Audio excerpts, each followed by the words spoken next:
My guess is that's better. Welcome inside Bill Matic, everybody. Take a two. Glad you're with us. This is the podcast about the Buffalo Bills in 2025, one of the most anticipated seasons in recent NFL history. And with 1 year left in the stadium, this is the moment to chronicle whether the Bills will finally break through to a Super Bowl. And so I'm here to do that. You can catch me weekday mornings on Mad Dog Sports Radio, Channel 82, on the DA Show with Babchick. Also on Sundays on NFL Radio for SiriusXM Channel 88.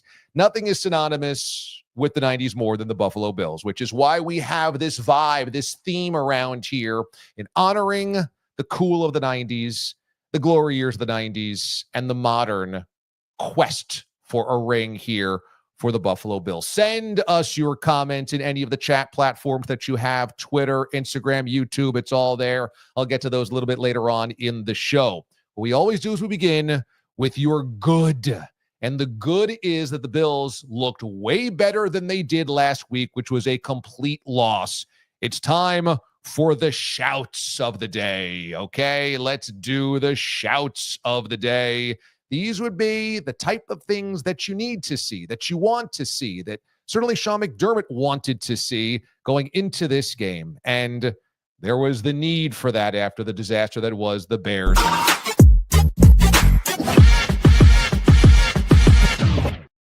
All right, so I just think the fact that Sean McDermott was able to get in the ears of these guys and wake them up for this game, considering how lackadaisical they were against the Bears, that's just a win right there. It's all backups. These are not guys that are supposed to have huge roles in this year. I mean, honestly, if a bulk of the players we saw in these preseason games have a significant role this season, that's probably a bad thing for the Bills and probably does not end with a Vince Lombardi trophy. So you're looking for individual efforts. You're looking for depth. You're looking for some moments that can translate. There are some of those, but just bigger picture is here's a wake-up call. How do they respond? They didn't go through the motions. And we know that the preseason these days is even less interesting than it used to be because you don't have the fourth preseason game. So many teams don't play starters in their entirety of the preseason.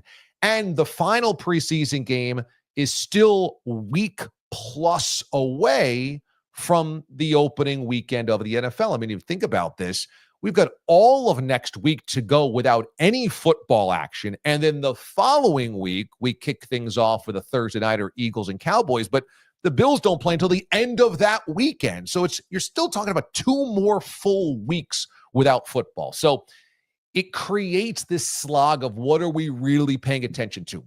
Bigger picture, though, for this team, they looked really poor against the Bears. They looked much better tonight. That's the biggest thing.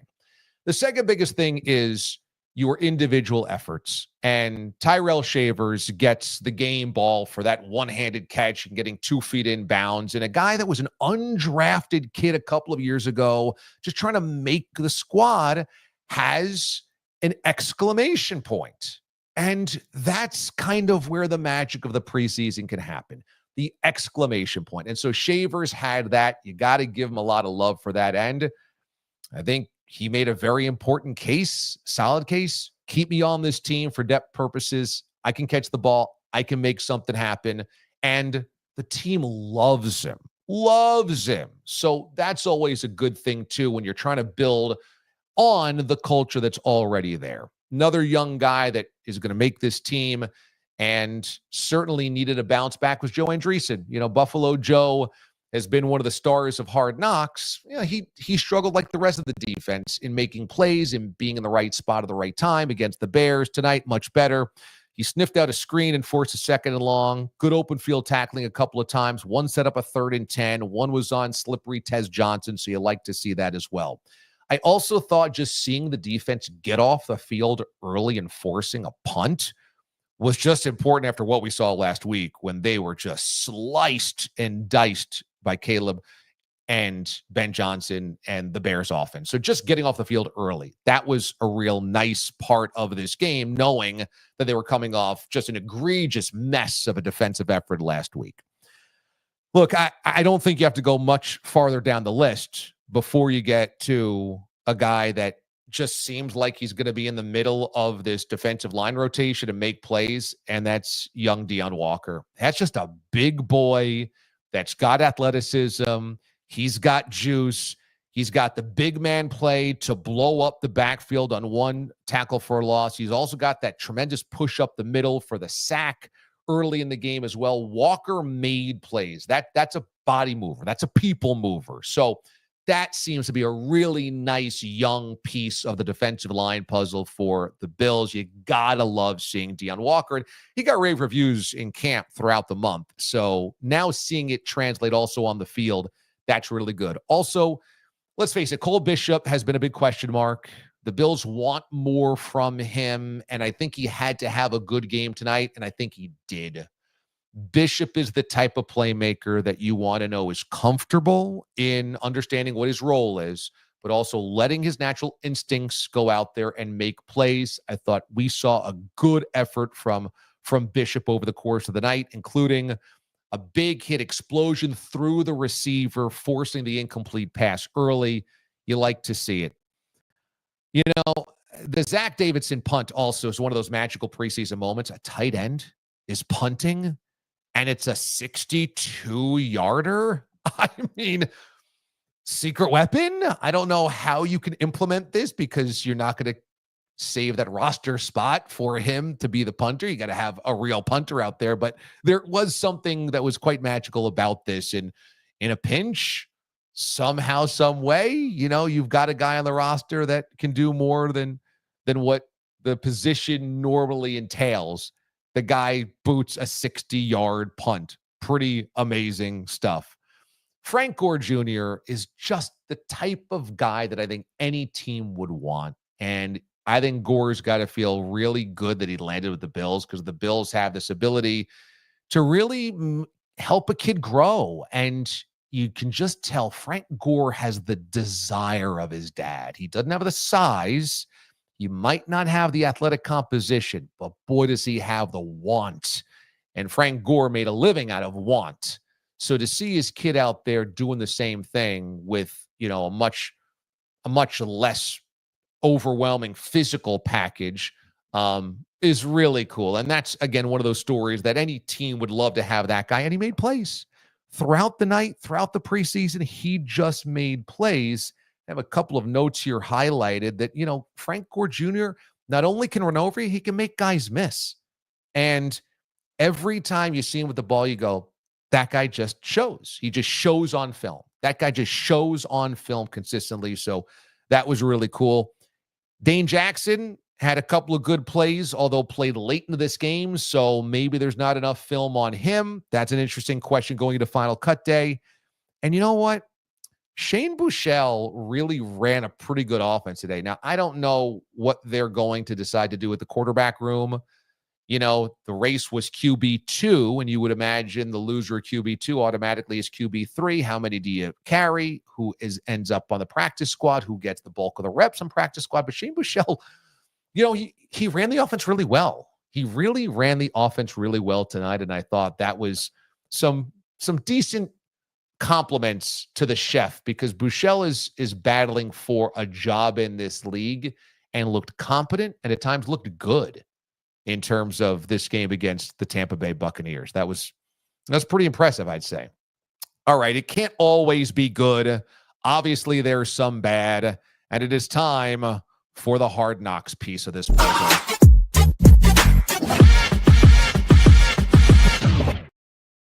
Let's just start with Shilo Sanders. I mean, frankly, you know, you're trying to make a football team.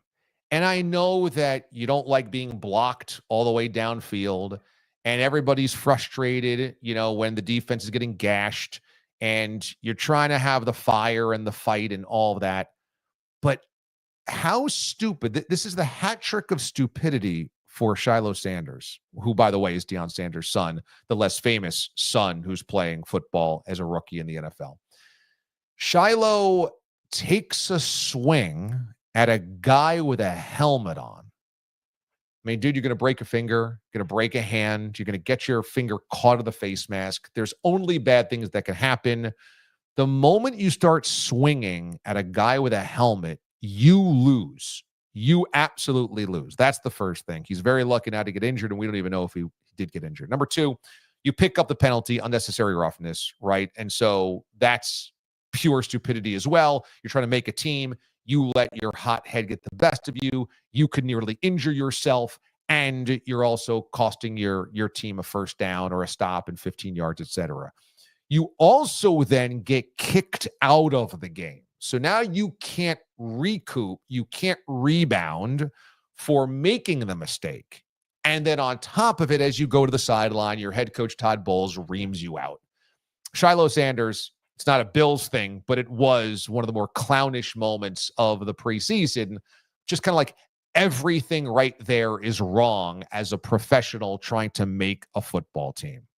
Number two, the Tre'Davious White injury, the lower leg injury, the vagary of this, who knows how long he's out. That's massive. And, you know, he was going to have a significant role on this team. He still will, but especially with the injury to Max Hairston.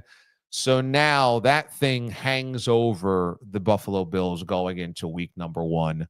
And what is the injury? How long is the injury? What's the severity of it? Was he just precautionary today? Or, you know, if this was a regular season game, would he have played?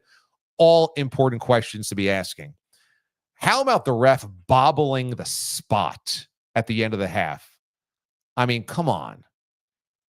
We're not asking you to do too many things, okay? It's the preseason. Keep most of the flags in the pocket. Let's keep the game moving. But also, can you grab the ball in a 2-minute drill and put it down as a clean spot so that the offense has a chance to get a playoff? Maybe if he puts it down a few seconds earlier, it doesn't matter. Maybe it's just a last-second field goal attempt anyway. But ref, come on, get the spot down. I thought also the special teams coverage on the course of the night was a brutality. And again, these are backups, but a lot of, you know, your special teams coverage does come from the players that we saw on this, in this game and on these, in these three games. And the special teams coverage throughout the preseason was rough. Kick return coverage specifically was rough for the Bills. And so, you know, that's something that they have to get sewn up. We know how much they stress special teams under McDermott. We know that specials is always the thing that can kill you. You know, it might not be able to win you a game outright, but it can lose you a game outright. And sometimes it can win you a game outright. You got to be better on specials than they were tonight. And, you know, speaking of specials, Tyler Bass gets in there, gets a couple kicks under his belt, but does miss a chippy. So that's not great either. On the course of this preseason, I thought, you know, by and large, it was fine. It's really hard to read too much into preseason football. You can take things here or there.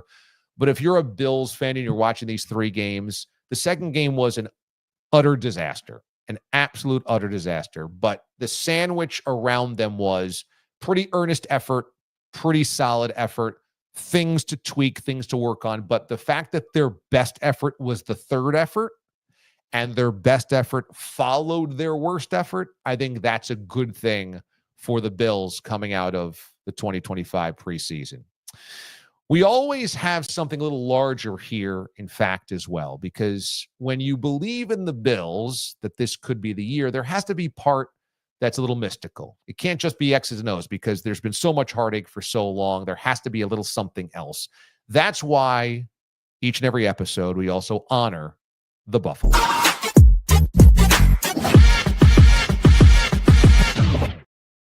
And I thought there were two things tonight that felt a little bigger than just football.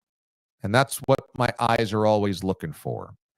And when Shavers makes the touchdown play, he just gets mobbed by teammates on the sideline. They are so thrilled for him.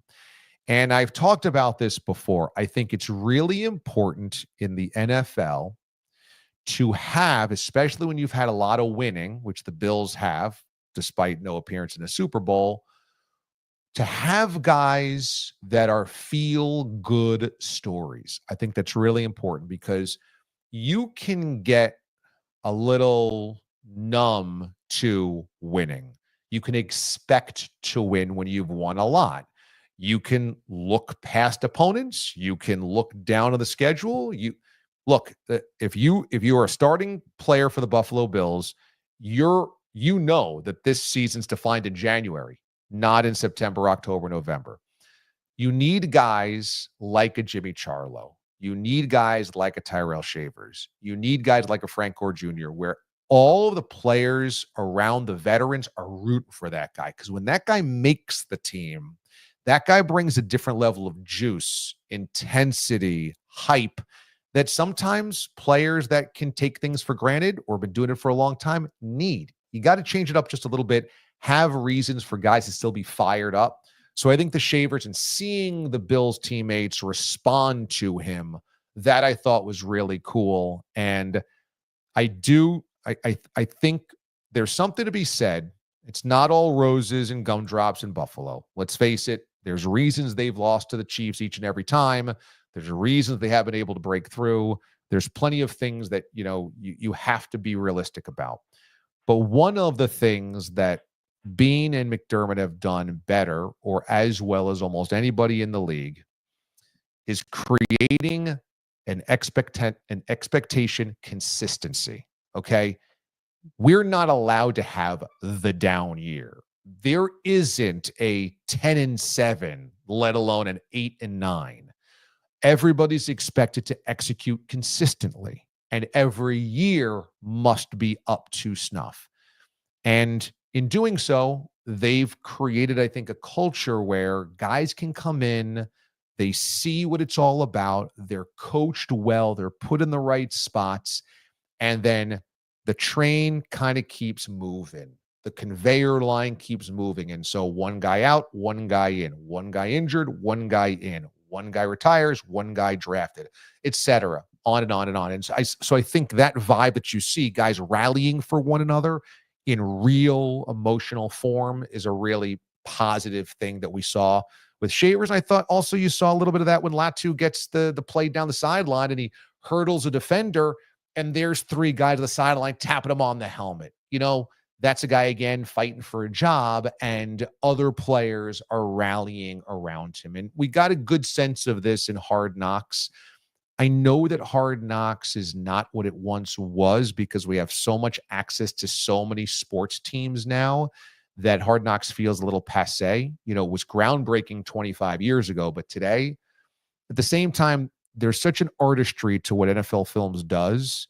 And even though it's sanitized, it does give you some moments into chemistry, camaraderie, brotherhood, teamwork, etc. And I think that's always going to be strong under McDermott. It's always going to be strong. I think there's things that McDermott can do better, but one of the things that's his real strength clearly is creating a culture where guys, they know it's a necessity to support one another. They know it. They believe it. They know it. And Josh has a lot to do with that because he sets a great tone for that. The best player on the team believes in that. So those were kind of my big takeaways over the course of these 3 preseason games. And, this season, just in general, is going to be one of the most urgent seasons in recent NFL memory. And that's why I want to chronicle this year. I'll be going up to the Bills Saints game September 28th. So if anybody's going to that game, I'll be there. I'll be tailgating. I'll send out all the good info on that, and hopefully we can connect and have a blue light together and enjoy a beautiful fall day in Orchard Park. But I'm following this story this year because it has all of the makings of one of, no matter how it goes, the most interesting seasons in recent NFL memory for a team. There have been a number of teams in the last decade or so in professional sports, including the NFL, that broke long droughts and or curses. In the NFL, the Chiefs now have 3 rings under Mahomes, but the Chiefs went 50 years without a championship. And I worked in Kansas City in the middle of that spell, and they couldn't win a playoff game, let alone a Super Bowl. It was unheard of to think actually that you're you could have a franchise quarterback that could take you to a Super Bowl. The Chiefs did it. The Eagles did it. Again, we forget about this now because they just won again and they've been a model franchise. But in 2017, the Eagles had never won a championship since 1960. They had gone, 57 years. That's a long, long drought. The first time around in LA, the Rams didn't win a Super Bowl. They had to go to St. Louis to do that. Los Angeles finally got a Super Bowl championship from the Rams, okay? The Bengals got to a Super Bowl. Think about the desert they have walked through since 1988, their last appearance there before 2021. That's just football. That's just the NFL. That's just the NFL. Sports writ large, the Nuggets, the Blues, the Cubs, the Nationals. You have had teams that are not used to winning, having parades, the Florida Panthers. The urgency is so obvious that the Bills have to win a Super Bowl. They have to, because everything else has already been done. You can only win the division so many times. That's expected at this point in time. You're getting to AFC championship games. You have the league MVP. It's all there. This is it. This is it. And now the final season of the stadium as well brings back all of the ghosts, good and bad. So this season is so urgent that it's going to be fascinating to watch it week in, week out. I love seeing you guys also in the comment section. So each and every week, we're going to be doing this as much as possible. And who knows, we could take live calls as well once we get into the regular season, have some giveaways as well. So hit us up certainly in the comment section each and every week and let me know how you're doing. Kevin writes, do you think Breece Hall, let's see, let me get this up here, gets traded? I don't, but the rumors persist. I think that Adam Thielen gets traded back to the Vikings. Lastly, thoughts of the Iowa State-Kansas State game. I can't take much from a week 0 game in Ireland. It is so hard for me to really take anything away, except every time I watch a game across seas, especially the ones in Ireland, it feels like the field is so much bigger. I don't know if it's the hash marks are different, if the field painting's different, but I'm watching this going, that feels like a rugby field that's way larger than a traditional football field. And I saw a video that suggested that one of the Kansas State players' dad and brother got into a fight with each other in the parking lot. That's something that has to be, I think, really delved into. That to me is the highlight of that game. I don't know about Breece Hall. I think there is value out there for Breece Hall because he's a player, but the value is going to be very little. I think Breece Hall can be a really good back in this league, but backs are a dime a dozen. Let's face it, just look at the Bills. The Bills have 2 or 3 very good running backs to the same roster, and I think most teams feel pretty good too deep with their backfield. You're just not going to give up a lot besides a late round pick, more than likely, for anybody else's running back. It's kind of the way that it goes.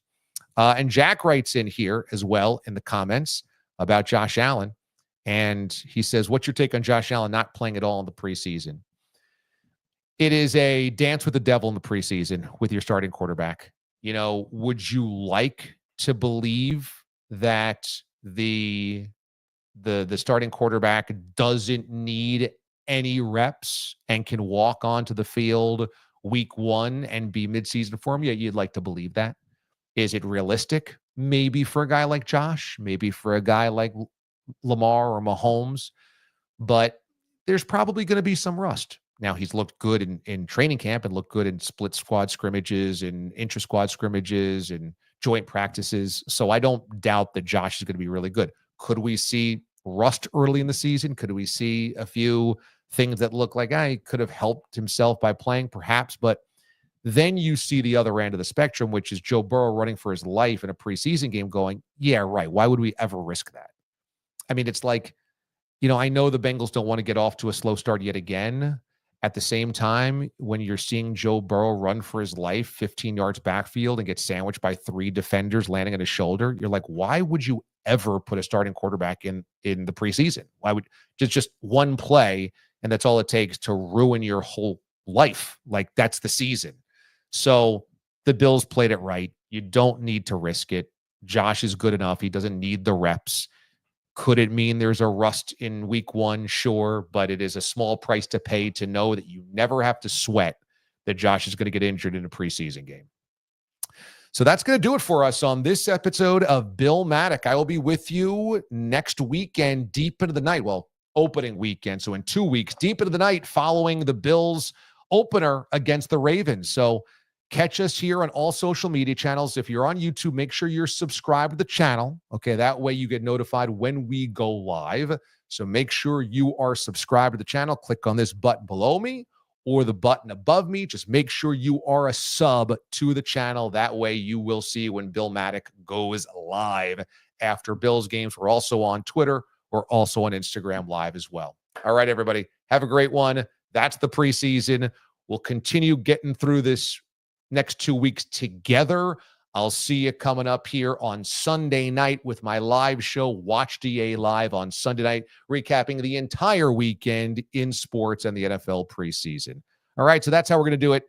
That was a little episode of Bill Matic, episode 3, following the preseason win over the Tampa Bay Buccaneers. We'll see you next time, everybody. Have a good one. And you know what it's all about around here. Be good and be good to one another. I'm